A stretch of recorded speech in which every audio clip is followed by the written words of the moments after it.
Hello guys, samahan nyo kami magbiyahe.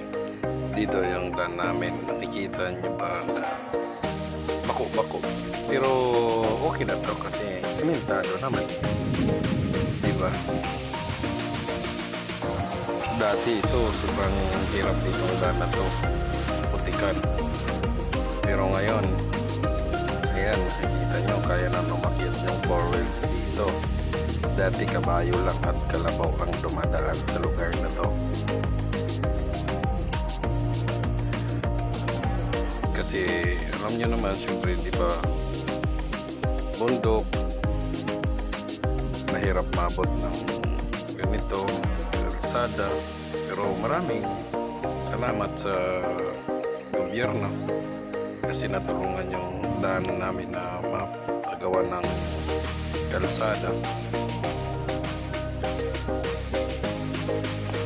Nakikita nyo guys, medyo kumbaga sabi niya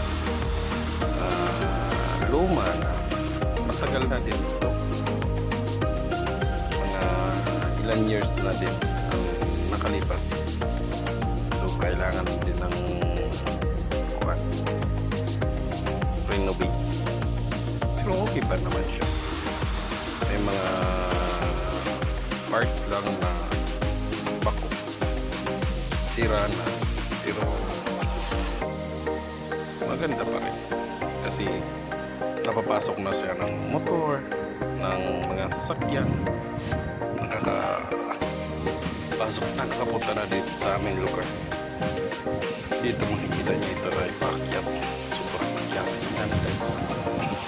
Tapos biglang uy, bulaga, may lupak na malaki. Up, bubog.